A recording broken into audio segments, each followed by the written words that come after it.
누가복음 10장 30절에서 37절 말씀까지 한 목소리를 합독해서 읽겠습니다. 예수께서 대답하여 이르시되 어떤 사람이 예루살렘에서 여리고로 내려가다가 강도를 만나매 강도들이 그 옷을 벗기고 때려 거의 죽은 것을 버리고 갔더라. 마침 한 제사장이 그 길로 내려가다가 그를 보고 피하여 지나가고 또 이와 같이 한 내인도 그 곳에 이르러 그를 보고 피하여 지나가되 어떤 사마리아 사람은 여행하는 중 거기 이르러 그를 보고 불쌍히 여겨 가까이 가서 기름과 포도주를 그 상처에 붓고 싸매고 자기 짐승에 태워 주막으로 데리고 가서 돌보아 주니라.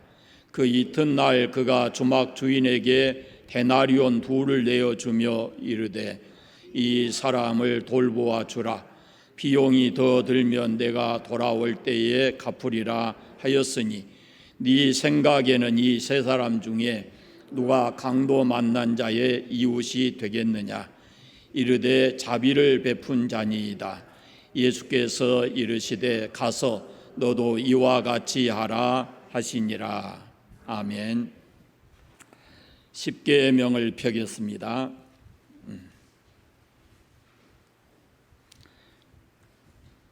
마지막 제10계명을 같이 합니다. 제10은 내 이웃의 집을 탐내지 말라. 내 이웃의 아내나 그의 남종이나 그의 여종이나 그의 소나 그의 낙이나 무릇 내 이웃의 소유를 탐내지 말라. 아멘.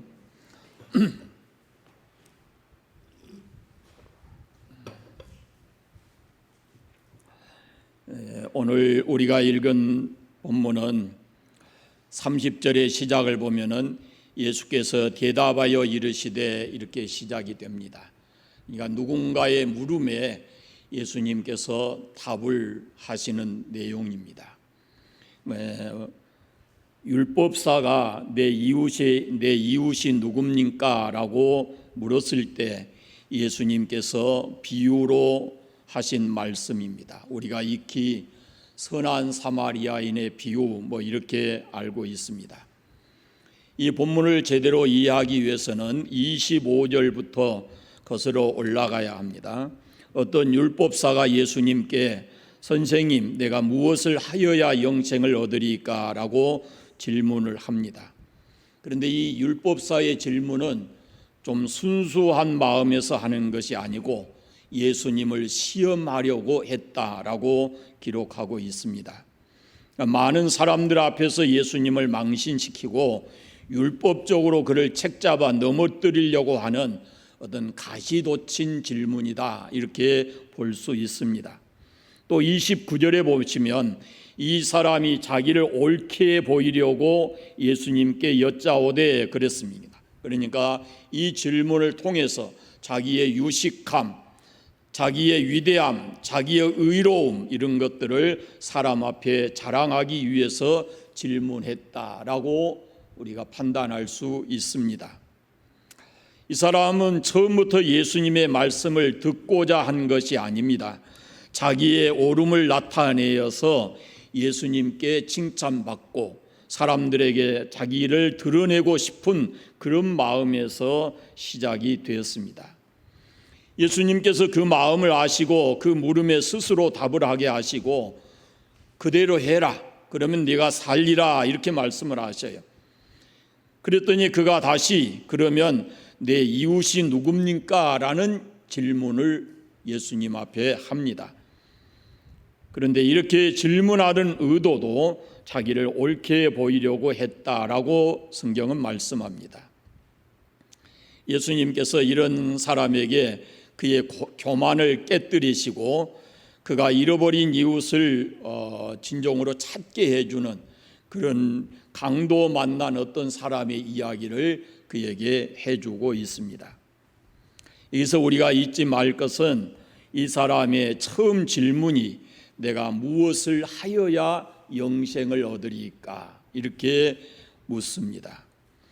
이에 예수님께서 율법에 무엇이라 기록되었고 네가 어떨 게 있느냐 했더니 그가 또 답하기를 하나님 사랑하고 이웃을 사랑하는 것이다 그랬습니다.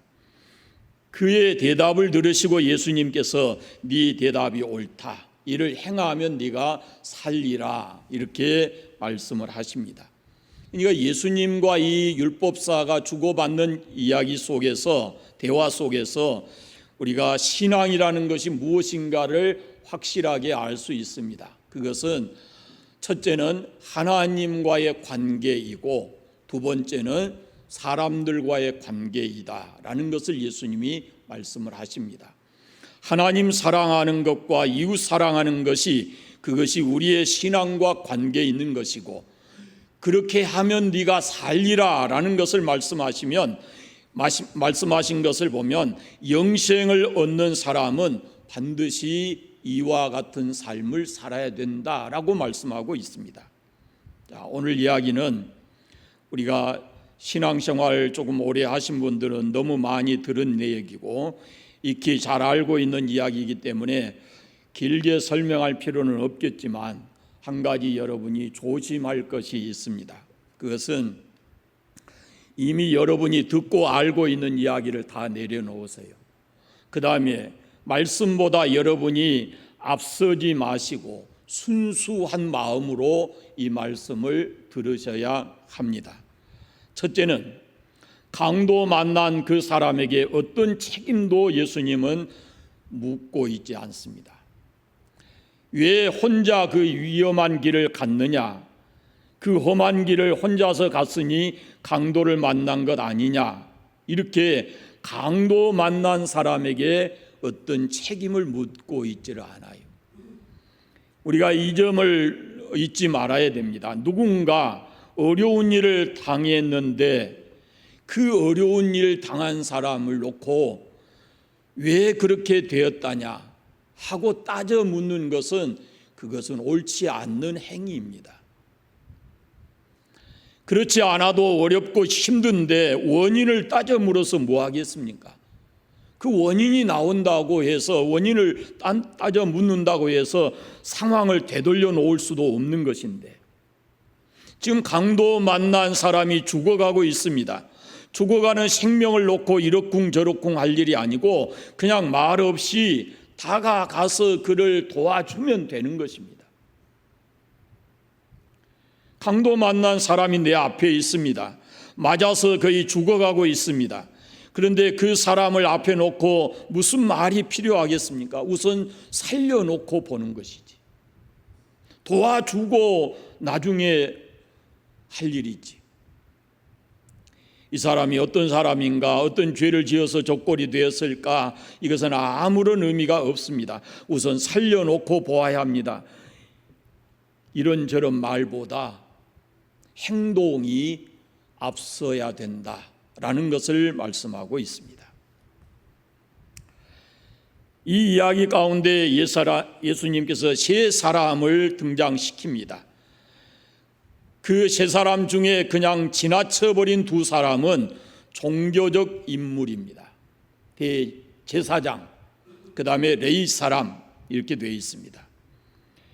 다른 여러 종류의 직업을 가진 사람들이 있을 수 있는데 왜 하필이면 예수님께서 제사장과 레위인을 거기에 이야기 속에 등장시켰을까요?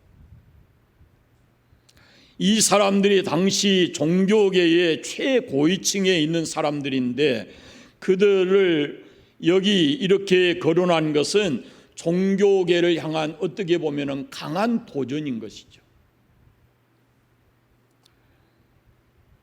함부로 할 수 있는 이야기가 아닙니다.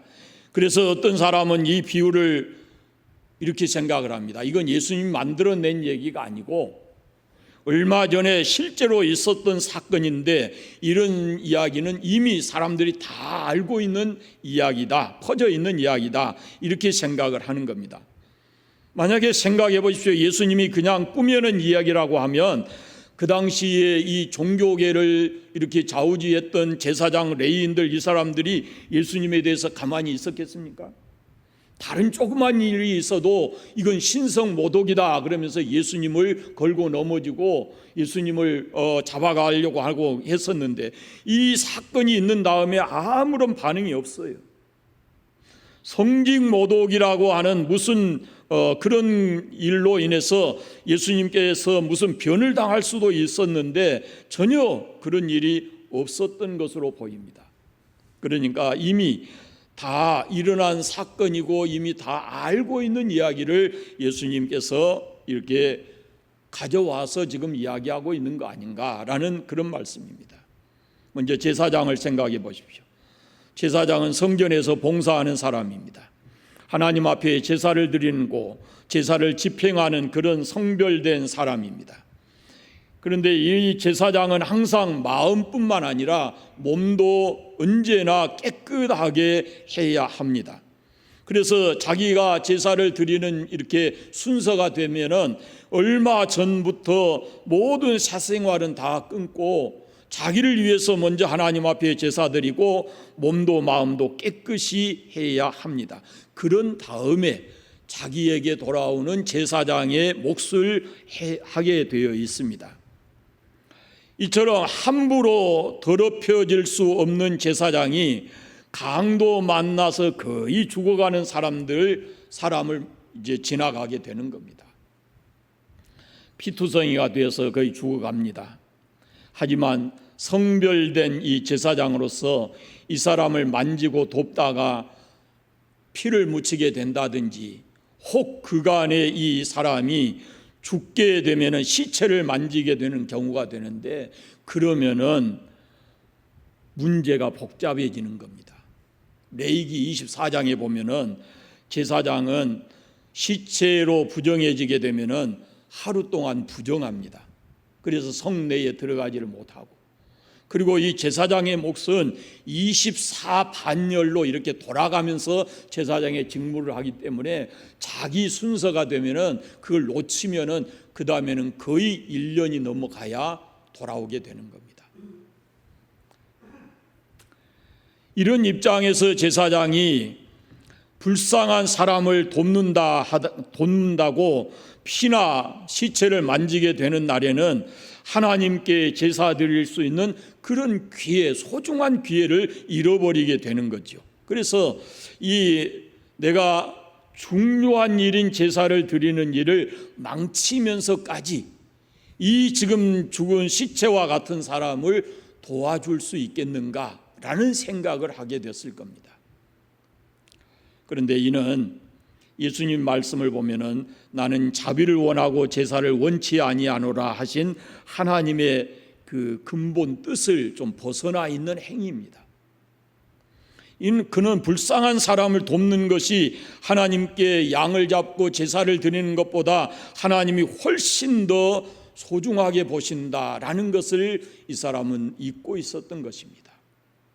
그 때문에 소와 양을 드리는 형식적 제사만을 생각하면서 그를 피해서 지나갔습니다. 두 번째 사람인 레위 사람인데요, 이 레위 사람은 전적으로 하나님의 성전에서만 일을 하는 사람입니다. 제사장과는 달리 성전에 관련된 여러 일들을 이 레위 사람들이 다 했습니다. 자질구레한 일들을 다 도맡아서 하는 성전 봉사자들입니다. 태어나서 죽을 때까지 오직 그 일만 하는 전문적 직업을 가진 사람입니다. 그러므로 지금 죽어가는 이 사람을 도와주는 일은 다른 사람이 할 일이지 내가 책임질 일이 아니다라는 거죠. 이 제사장의 입장에서 보면은 왜 하필이면 지금 이 사람을 만났을까라는 생각을 하게 되고, 레위 사람의 입장에서 보면은 이것은 내가 할 일이 아니다라고 생각을 한 것입니다. 결과적으로 이 두 사람은 강도 만나서 죽어가는 사람을 보고도 돕지 않고 그냥 피해서 지나갔습니다. 어찌 생각하면은 이 두 사람은 아마 자기 일에 충실한 사람이다 그렇게 볼 수도 있어요. 그런데 그 자기 일이 뭐냐면은 종교적 일이에요. 종교적인 일. 그러나 제사장도 레위인도 종교의 가장 중요한 의미, 종교의 가장 근본적인 의미를 지금 잃어버리고 있다는 겁니다. 여러분, 우리의 신앙의 가장 근본이 무엇인가를 우리가 잃지 말아야 합니다. 그것은 사람입니다. 사람. 마지막으로 사마리아 사람이 지나갑니다. 그는 강도 만난 사람이 죽어가는 것을 보고 불쌍히 여겼다 그랬습니다. 여기 불쌍히 여겼다는 말은 마음이 뜨겁게 움직였다, 애타는 마음이다, 그런 히브리어 원어, 헬라의 원어 뜻을 가지고 있어요. 그러니까 보는 순간에 이미 마음이 뜨거워져서 움직인 거예요. 그 사람 아픔이 곧 나의 아픔으로 전달됐고, 그 사람의 고통이 내 마음에 파고드는 그런 고통을 겪었습니다. 그것이 뭐냐면은 긍휼이에요. 긍휼. 긍휼히 여기는 마음, 보는 순간에 마음이 뜨거워져서 그의 곁으로 다가갑니다. 불쌍히 여겨 가까이 가서, 이렇게 말씀해요. 불쌍히 여기는 자는 가까이 갑니다. 그로부터 멀어지는 것이 아니고 나도 모르게 몸이 움직여서 그의 곁으로 다가갔다라는 겁니다. 자기를 생각하지 않습니다. 조건을 따져 묻지 않습니다. 그냥 가까이 가서 돌보아 주는 것입니다. 그것이 긍휼입니다. 내가 아니면 이 사람은 죽겠다는 생각이 앞선 겁니다. 이 사람이 누군가가 중요하지 않습니다. 지금 그냥 죽어가는 그 사람이 불쌍한 겁니다. 그를 살려야 되겠다라는 생각을 가진 겁니다. 이 상황을 생각해 보시면 이 사람도 빨리 그 상황을 판단했으면 빨리 그 자리를 피해 떠나야 했습니다. 여러분 생각해 보십시오. 거기가 위험한 곳이고 이 사람을 이렇게 만든 그 강도들이 언제 또 나타나서 자기도 그렇게 할 수 있는 그런 상황이 올지 모르잖아요. 그래 죽어가는 사람 살리려다가 자기도 그와 같은 꼴을 당할 수 있는 위험이 있다, 그 말입니다. 그러니 될 수 있는 대로 빨리 그곳을 떠나야 할 수 있는 그런 상황인데, 그럼에도 불구하고 그런 생각하지 않고 그를 불쌍히 여겨서 그 곁으로 다가가서 그를 도와줍니다. 가까이 가서 기름과 포도주를 상처에 붓고 싸맨 후에 자기가 타고 온 짐승에 태워 주막으로 데리고 가서 정성을 다해서 돌봐주었습니다. 그리고 이튿날 부득불 길을 떠나면서 주인에게 2 데나리온을 주면서 이 경비가 더 들면 내가 돌아올 때 갚아줄 것이니 이 사람을 정성스럽게 돌봐달라, 이렇게 요청을 했습니다. 이 말씀을 보면은 사마리아 사람이 그렇게 큰 부자도 아니고 이 사람이 또 한가한 사람이 아닌 것으로 보이거든요. 2 데나리온 그러면은 1 데나리온이 하루의 품삯이니까 이틀 품삯을 소유하고 있었어요.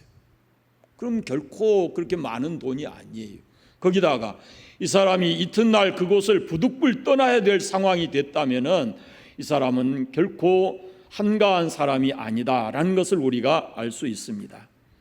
그럼에도 불구하고 이 불쌍한 사람을 위해서 자기가 할 수 있는 최선의 일을 다하고 자기가 못다한 일은 그 사람에게 부탁해서 할 수 있도록 이렇게 하고 그를 떠나갑니다. 이렇게 예수님께서 말씀하시고 율법사에게 물어봅니다.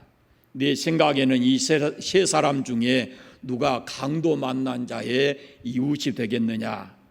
그랬더니 율법사가 답을 하기를 자비를 베푼 자니이다 그랬습니다. 그러니까 예수님께서 그를 향해서 하시는 말씀이 가서 너도 이와 같이 하라. 가서 너도 이와 같이 하라. 이것이 오늘 예수님의 말씀의 결론입니다. 이 말씀에 보면 예수님께서 강도 만난 자의 이웃이 누구냐라고 묻고 계십니다. 우리는 사마리아 사람이 강도 만난 자의 이웃이다라는 것을 이미 답으로 알고 있습니다. 그러면 여러분 한번 추측을 해보겠습니다. 이 강도 만난 사람이 누구일 것 같습니까? 이 강도 만난 사람이 누구일 것 같습니까? 유대 사람으로 추측을 해보겠습니다. 유대인으로. 만약에 그 유대인이 강도 만난 것이 아니라 다른 곳에서 조금 몸이 아파서 누워 있는데 사마리아 사람이 와서 도와준다? 그러면은 그 도움을 받았겠습니까? 받지 않습니다. 거절했을 겁니다. 내쫓았을 것입니다. 부정하다고 더럽다고 내쫓아버렸을 겁니다. 그런데 강도를 만나서 죽게 생겼는데 자기와 같은 유대인인 제사장도 레위 사람도 그냥 보고 피해서 지나가 버렸는데 지금 이 사마리아 사람이 와서 죽기를 무릅쓰고 자기를 도와줍니다. 그러면 이 사람이 강도 만난 사람이 입장에서 무엇을 느꼈겠습니까? 그 사랑, 그 돌봄이 얼마나 감사했겠습니까? 그 순간을 여러분 생각해 보시면 철저하게 유대인과 이방인이 장벽이 쳐져 있었는데 이런 순간에는 유대인과 이방인의 장벽이 완전히 의미가 없는 것입니다. 사마리아의 사람의 진정한 사랑만이 이 사람 가슴 속을 파고들었을 겁니다. 이것이 진정한 이웃입니다. 그래서 강도 만난 사람에게 사마리아 사람이 진정한 이웃이었던 것입니다. 여러분, 진정한 이웃이 누군지를 우리가 이 말씀을 통해서 봅니다. 그러면 오늘 이 시대를 살아가는 우리는 나는 어떤 사람에게 진정한 이웃이 되어 살아가고 있는가라는 것을 생각해 보십시오. 우리가 하나님과의 관계를 철저하게 해야 되지만 그럼에도 불구하고 우리는 사회라는 공동체 안에서 살아갑니다. 그리고 많은 사람과 관계를 맺고 살아가는데 우리가 이런 세상에 살면서 누구의 진정한 이웃이 되어주고 있는가라는 겁니다. 어쩌면은 우리 곁에 지금 이 사회에 강도 만난 사람들이 있습니다. 강도 만난 이웃들이 너무 많은 거죠. 세상 곳곳에. 그렇다면 그 사람에게 진정한 이웃으로 우리가 다가가고 있는가? 불쌍히 여기고 도와주고 있는가라는 것을 생각해 보아야 합니다. 마태복음 25장의 양과 염소의 비유를 우리가 이미 살펴보았는데 줄인 자, 목마른 자, 나그네 된 자, 벗은 자, 병든 자, 갇힌 자 이런 사람들을 돌보는 그 선한 사마리아인 같은 사람이어야 합니다. 저는 솔직하게 이 부분에 제가 설교를 작성하면서 몇 번 컴퓨터 앞에서 이 자판을 못 두드리고 서 있었습니다.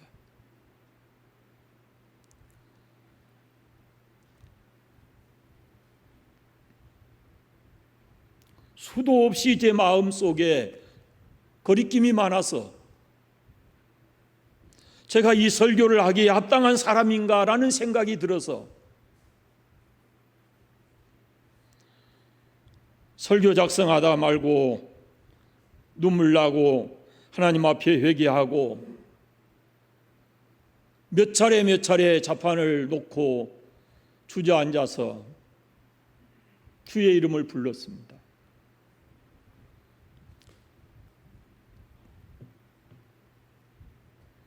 주께서 저에게 두 가지 말씀을 하셨습니다.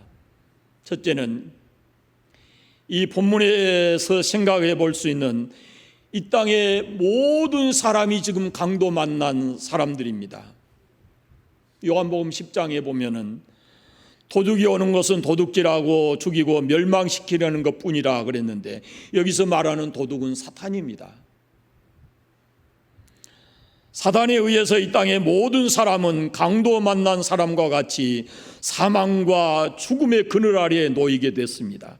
죄의 싹스이 사망이고 사망의 덫에 걸려서 이 땅의 모든 사람이 마음의 상처와 절망적 상태를 안고 살아가고 있는 것입니다. 어떤 사람은 스스로 자기 힘으로 그 상황을 벗어날 수가 없습니다. 그저 주님을 만나지 않으면 그 상태대로 죽기만을 기다리고 있어야 하는 겁니다. 그런데 그 죽음이 그냥 죽음인가? 아닙니다. 죄로 인해서 영원한 형벌이 따르는 죽음인 것입니다. 이런 인류의 이런 죄와 사망에 갇혀서 죽음을 향해서 멸망을 향해서 가는 인류를 향해서 선한 사마리아인이 오셨는데 그분이 바로 예수 그리스도이십니다. 예수님은 죄와 사망에서 우리를 건져내 주시려고 이 땅에 오셨습니다. 그리고 죄와 사망에 갇혀있는 모든 사람에게 그분은 진정한 이웃이 되셨습니다. 예수님은 강도 만난 것 같은 우리를 도우시려고 이 땅에 오셨습니다. 이 땅에 그 어떤 사람도 어떤 종교도 우리를 죄와 사망의 늪에서 건져낼 수 없습니다. 오직 예수님만이. 세상에 종교는 많습니다. 세상에 위대한 종교인도 많습니다. 그러나 그 어떤 사람도 그 어떤 종교도 우리를 죄와 사망에서 건져낼 수가 없습니다. 오직 예수님만이 우리의 선한 이웃이 되셔서 우리를 불쌍히 여기시고 다가오셔서 친히 자기의 생명을 십자가에 내주시고 우리를 구원해 주셨습니다. 그분만이 우리의 진정한 이웃입니다. 이미 도와주셨고 지금도 도와주시고 앞으로 우리가 영원한 삶까지 그분은 우리의 삶을 책임져 주실 것입니다.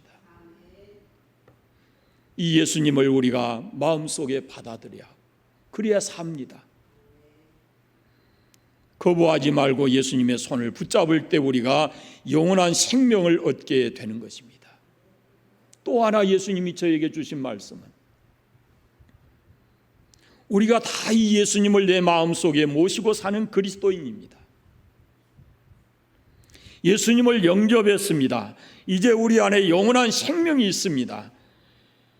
우리도 이제 누군가에게 아직도 죄와 허물 속에 갇혀있는 이 사람들에게 상처 입고 고난받고 어려움 당하고 있는 그 사람들에게 예수를 믿는 내가 진정한 선한 이웃이 되어야 한다라는 것입니다.